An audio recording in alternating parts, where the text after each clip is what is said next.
As he mentioned, I am a graduate from the University of Delaware. I'm from Maryland, and like some of you, and maybe like none of you, I did not want to go to the University of Delaware. First of all, being from Maryland, I'm like, what is Delaware? Serves no purpose. All you do is drive through to get to the beach.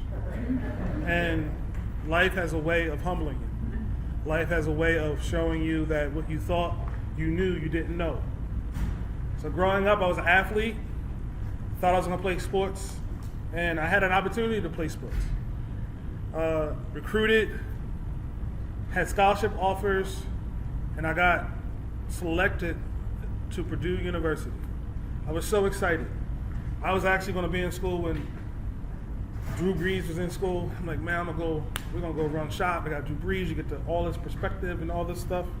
And I got a call, and they said, Michael, if you want to play football, you can't be an engineer. You got to decide. I'm like, what do I got to decide? Like, I want to be an engineer. And they said, no, well, if you're going to play football here, you got to choose another major. So I thought about it, and I talked to my mom, and my mom was like, well, do you want to go to Purdue or not? I was like, let's just hold that, in the back pocket. Then another school comes to recruit me. They were a liberal arts college. They wanted to recruit me for football, for track, and they would give me a package because they didn't give full scholarships. And I was like, wow, that's interesting. Like, you don't even have like a math and science program. Like, no one is really listening to me. The University of Delaware had offered me a full scholarship to come here in electrical engineering. So, like a smart person, I followed the money. That's why I'm at the University of Delaware, because they offered me a scholarship. But saying all of that, representation matters. So growing up on my street, I grew up in a place called Havre de Grace. My street was Alliance Street, and we called it the Alliance Street Legacy. Because my father, he didn't graduate from college, and most of the people in my family didn't graduate from college. On the corner of my school, there was a school down the street from me on the corner. It was a school where all the black kids went. That school is now a monument, but it was always a memory that not too long ago, we weren't meant to be together. My dad and families went to that school. That's where all the black kids went. When my mom graduated high school, she was one of the first classes where that was like integrated, and she graduated with other people. So on Alliance Street, there was a guy by the name of Trevor Smith. Trevor Smith was somebody I looked up to. He was a state champion quarterback. He went to Bucknell University. He had a degree in electrical engineering. So growing up, I wanted to be like Trevor Smith. I got accepted into Bucknell as well, but Bucknell didn't give me more money than Delaware. So I didn't go to Bucknell. But I say all that to say is that I knew what I wanted to be because I saw somebody being what I wanted to be. So when I came to the University of Delaware, I didn't necessarily want to be here, but I knew I was meant to be here. Provided me a safe haven, provided me a place where I could kind of lay my head and learn. Because believe it or not, Delaware and Maryland, they're not the same place. Cecil County is like part of Delaware, but once you cross the river, no offense to anybody that lives in Cecil County, shout out, we love you. But the Susquehanna River changes things because most of us travel to Baltimore and DC. So when you live in Harford County, Baltimore County, Howard County, you always going to DC, so your music, all your influences are from there. So I grew up go-go music, house music. I arrived on campus of 94, and they're talking about some hip-hop. I'm like, I don't even know what that is. That don't even make sense. There's no musical tones. It makes no sense. So I literally felt I was in a totally another place, even though I was only 30 minutes, 35 minutes away from home. So what I want to talk to you about, let me talk about my company first.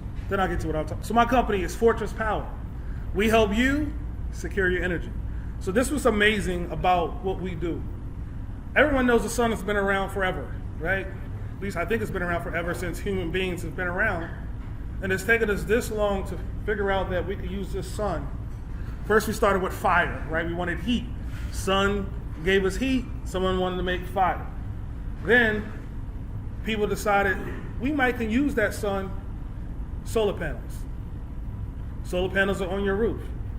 But did you know that when you lose power from the utility with your solar panel, they're no good anymore? Because the solar inverter is designed to shut off when the grid is down. Why is that? You don't got to ask that. That was, a rhetorical question. I'll answer it. So when the grid is down, the sun is still shining. The solar panels still produce energy.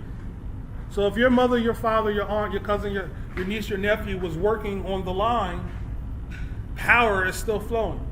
They could get electrocuted. Hence, the solar inverter shuts down when the grid is down. Your solar panels will not work because it makes sense because we want to save lives. Someone said, well, I spent, $40,000 on these solar panels. Wonderful. But why can't I use them when the grid's down? Didn't have a battery. So my company, along with many other companies, we sell lithium ferrophosphate batteries, which, as he already said, is a great chemistry. But batteries allows you to use your solar panel when the grid is down. And then you create what we call an islanding effect. Basically, you're isolating yourself from the grid. You take the solar panel, the stored energy, that goes back into your home and allows you to now run your home. So the renewable energy market is taken off like gangbusters because our grid is not reliable. My background is power distribution, so I know that we haven't built a power distribution plant in a very, very long time, and we do not plan to build any power distribution plants in a very, very long time. So then we go to alternative energy, we go to wind, we go to electrical vehicles, and then we go to the batteries. So everyone is trying to figure out how do we deal with the issue is that we are energy hogs in this country. Not all countries, but in America, we are energy hogs. Raise your hand if you have a tablet, a smartphone, and a laptop. Wow, see, you're an energy hog. I still like you, though, okay? Because people like you keep me in business. So because we're not building a new grid, even though we love wind, no one wants to see the wind turbine. But people don't really mind a solar panel on the roof. And then they went from the Asahi glass, which is that blue glass, to now they got the black glass, so that even blends in a little bit more. It's more aesthetically pleasing. But at the end of the day, your solar panel is only effective during the daytime. If you want to use it during the nighttime, you got to be able to store the energy that it produced in some manner. That's where batteries came into effect. As he talked about, and with your cell phones, there's many types of batteries. There was something called lead acid batteries that kind of started the revolution of batteries, but it didn't have great depth of discharge, and it required you to basically have things in your home to ventilate the battery, and it was maintenance, and we're lazy, right? We're lazy. We want to have things that don't require maintenance. So lithium batteries changed the game because they don't require maintenance. But because I don't require maintenance, I'm still going to require money, right? So no maintenance, more money. So lithium now is the big chemistry that you have in electrical vehicles and that you have in your home.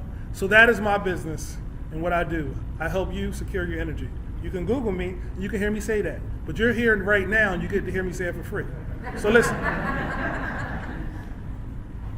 What I want to talk to you about is vision, okay? Vision is very important. I'm going to give you 2 principles that I want you to remember. You should write it down, record it, do what you got to do, because I promise you this will change the way you view life forever. 1 principle: never let your current situation be your future destination. Number 1. So where you are right now, you don't have to stay. You can change where you are. You can change the trajectory of your life, the course of your life, by 2 words. And there's 2 letters I want to give you, A and E. You got it? A and E. Now, I didn't invent this. Jimmy Johnson, y'all might know him. He coached for the Cowboys. This is Philadelphia area, so I don't love him, but I love his principle, right? So, A and E. A is attitude. E is effort. Everything in life that you do to be successful will require A and E. See, someone can have a great attitude but minimal effort. They will not get far in life. right? You can have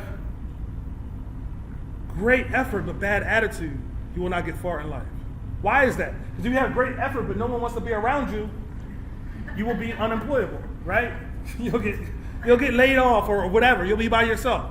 But you get to choose your attitude and your effort. And how long it takes you to get somewhere in life does have a lot to do about your attitude and effort. Now, you guys are a lot older, right? But some of you might have to move back home. That might happen at some point in your life. And it's amazing, like when your parents or whoever you live with tell you to do something, and you spend 20 minutes talking about why you don't want to do that thing, when that thing only took you 5 minutes, right? It only took 5 minutes to do it, and then you're like, my mom, my dad, my aunt, my uncle, they don't like me because they just took an hour of my time. Didn't realize that you spent 45 minutes talking about, because attitude and effort will make you successful in anything that you do in life. So if you don't remember anything else in this presentation, remember the A and E in life, right? Attitude and effort. You need both to be successful. Your attitude and your effort is why you're graduating, right? You had to put in the work because people lie to you. Life is not about what you like to do, it's what you have to do.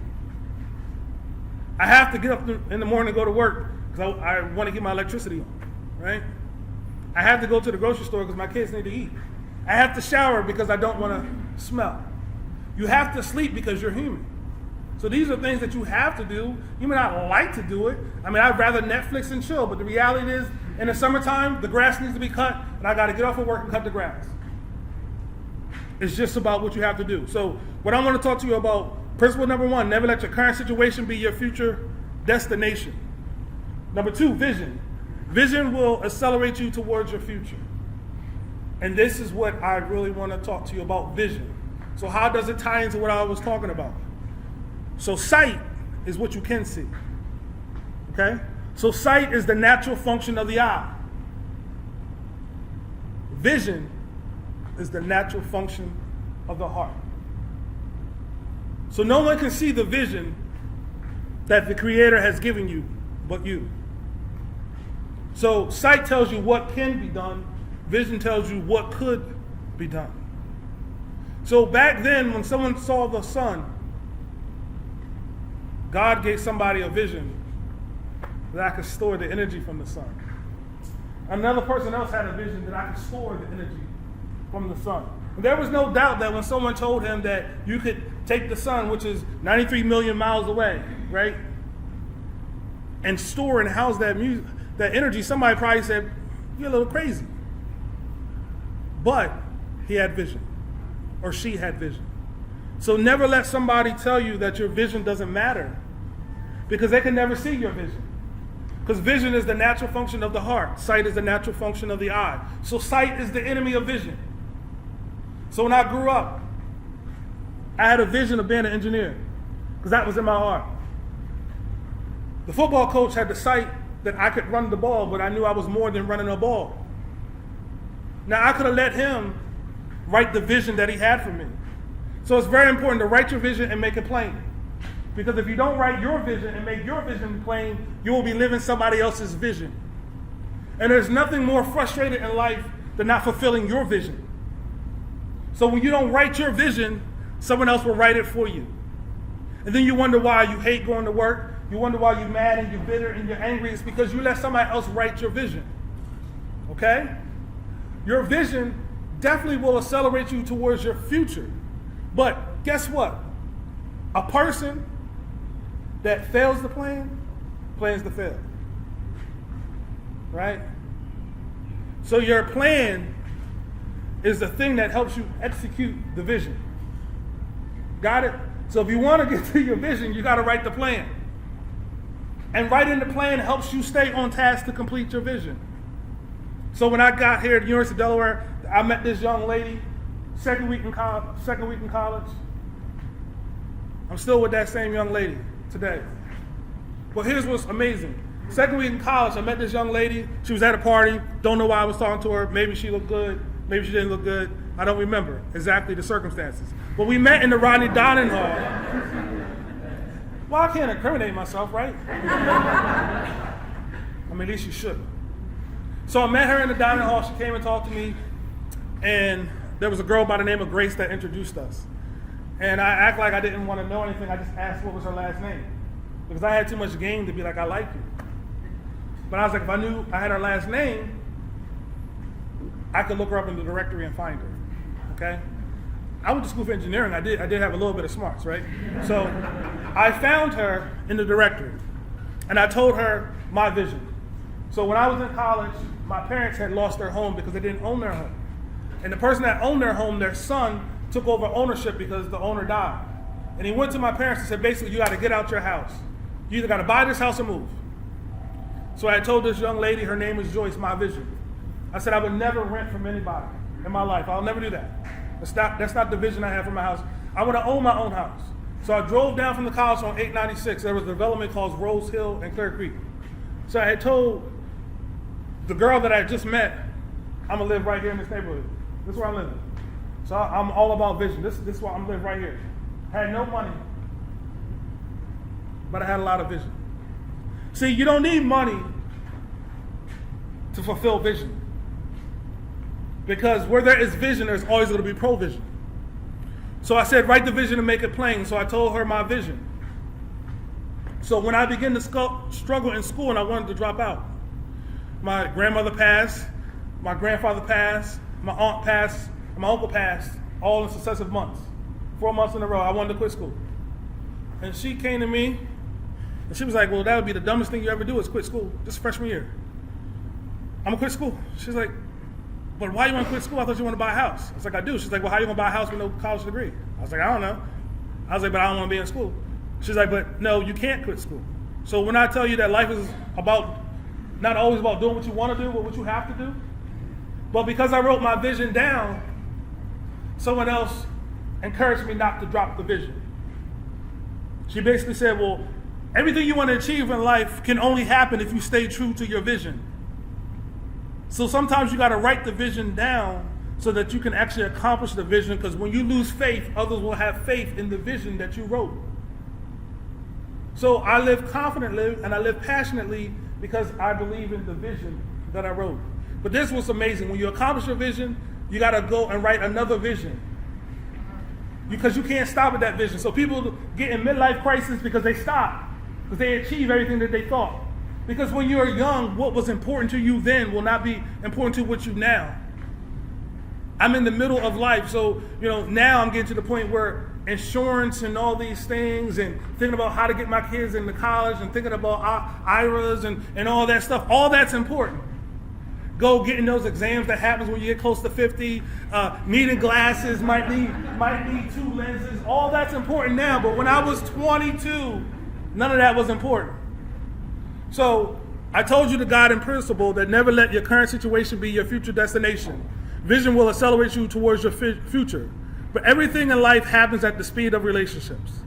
They used to say that we live in 6 degrees of separation, but in the information age, I would say it's only 3 degrees.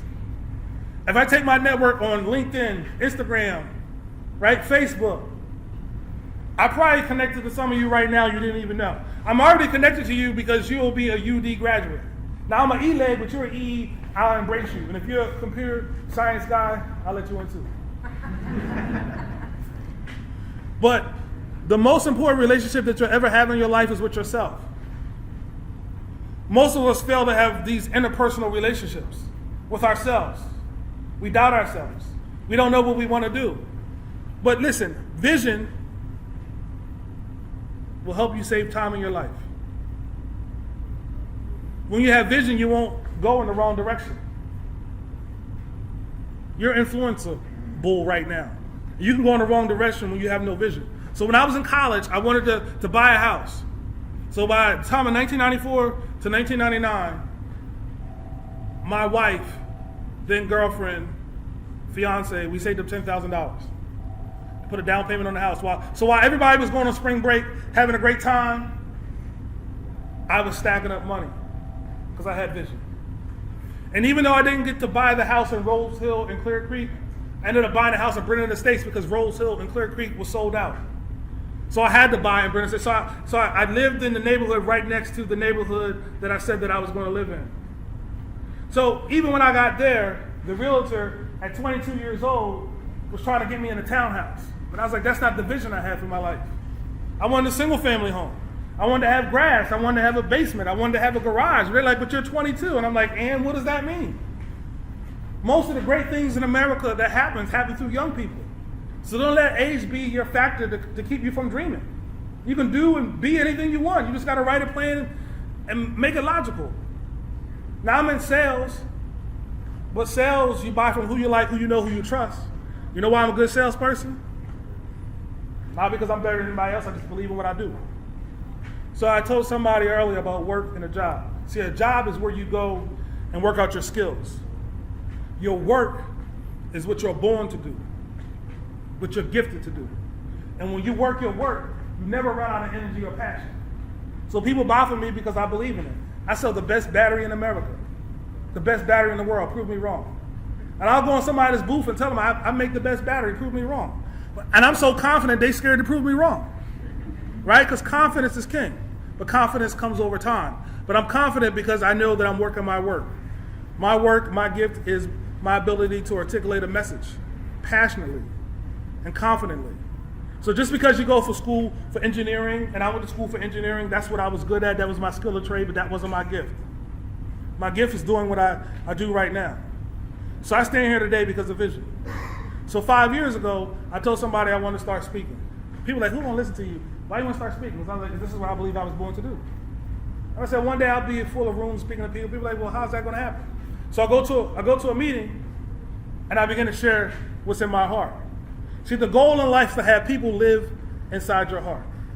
Remember I told you sight is a natural function of the eye, vision is a natural function of the heart. See, no one will ever see what's inside your heart until you give it legs. See, you got to give your vision legs. And it's amazing that when you give your vision legs, how people start saying, I see what you said. Nah, they only see it because they believe it, because we've been taught that seeing is believing. Seeing is not believing. Seeing is knowing. So most people won't support you until they know that you can be successful. You don't need to believe that Chick-fil-A has the best chicken sandwich. You done ate it, right? You ate it. You ate that thing already. The reality is that most people won't support your vision until they know it can be successful. But the number one goal in life is have people to walk in your heart.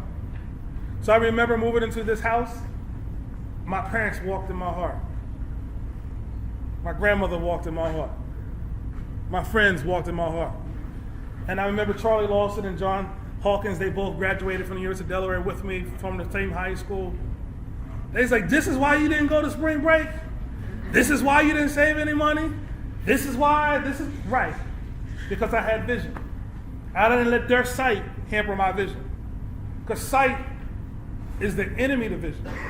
Sight is important. It's important to see. But it can never override the vision that you've been given. The vision that you've been given, you were born to dominate a certain area in life with your gift. There's something that you are born to do and dominate that no one else can do it. Raise your hands in here. How many people have the same fingerprint? How many of us? None. Because there's a specific task, a specific place, and a specific purpose for each and every one of us. So comparison is the thief of joy. So as we graduate, we will compare, did I get this job offer? Did I get this internship? Did I get this? And if someone got it and you didn't get it, then they'll be like, oh my God, I didn't be successful. Success is different for everybody else.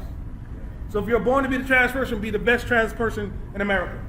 If you're born to cut grass, just be the best grass cutting person in America. Now I say this example all the time because I hate on this person. I don't even know who they are, but I'm telling you this is hate. Whoever did the jump rope, I hate that person. I do. A lot of it's jealousy because he wasn't even creative. He took a rope and jumped over. And he just called it a jump rope. And he sells it. A jump rope. No creativity, but he was passionate about whatever he did. Somebody believed in him, right? Or her, because I don't know who invented it, because if I did, I might smack him. But the point is, you don't have to be PhD, MBA, money. You don't need any of that. What you need is passion to fill your vision. Because vision accelerates you towards your future, right? And when you write a plan, people will come alongside of you if it's a sound plan. Right? So we just got to make sure that we have sound plans. Then we can go far in life. And I'm going to close out with a couple things, and I'll be done. Again, I told you no PowerPoints because I don't like them. Because when I was in school, I ain't going to lie to you, I used to fall asleep all the time with what people put up PowerPoints. Okay? So I'm going to tell you something that you probably never heard of. Practice does not make perfect. Practice makes permanent. So if you practice wrong, you'll perform wrong. Okay? That's number one. So make sure that you're teachable. So if someone says you need to correct it because you're doing it wrong, then correct it. Don't get offensive. Because when you try to do something wrong and you build something wrong, it's like trying to build a house from the roof down. Right? You can't build a house from the roof down. You need a foundation first. So if I come to you and say, hey, that's not the right material, don't get offended. I'm just trying to help you, right? So make sure that we practice right. Practice right. But it says it takes 10,000 hours to master a thing. 10,000 hours. That means you're going to have to do it a whole bunch of time. But guess what? Whatever you master, you can repeat at will. What I want to tell you going forward, this class of 2022, right?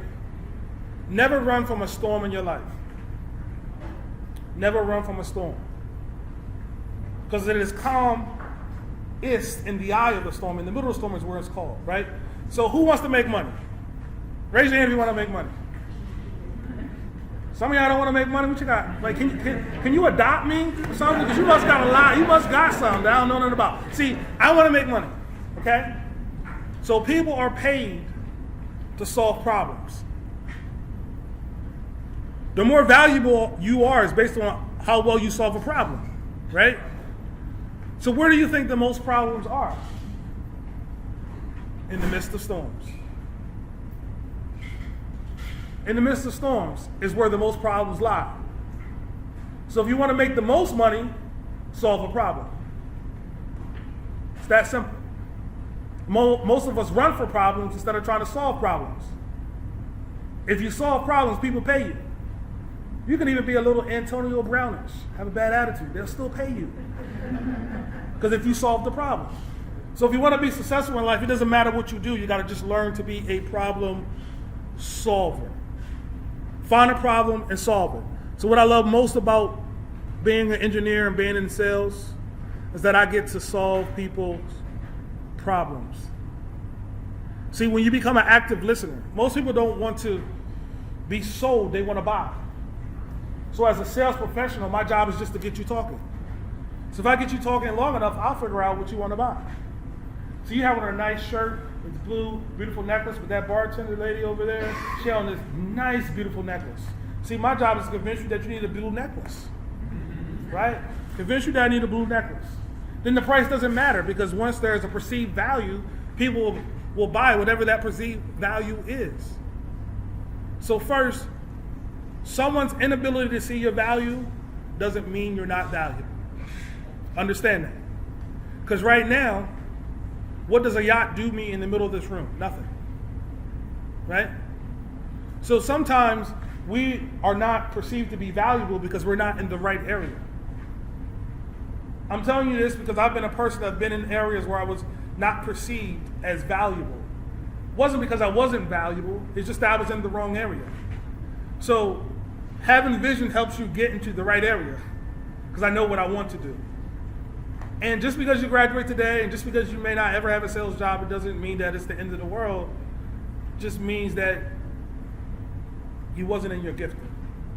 So I go to school for electrical engineer, but I get paid to talk about my gift. My gift is that I tell people I was born to speak. I was born to motivate. And they, but you went to school for engineering. And? So they confuse my skill with my gift.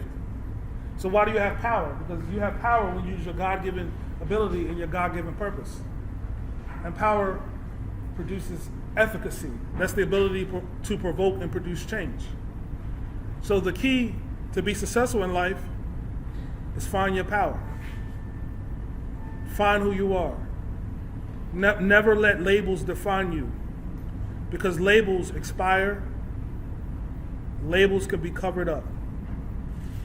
That's what you gotta understand. And I want to tell you this also. The unicorn gets paid. In this generation we have, I want to be like everybody else. But the unicorn is the one that makes the most money, not the horse.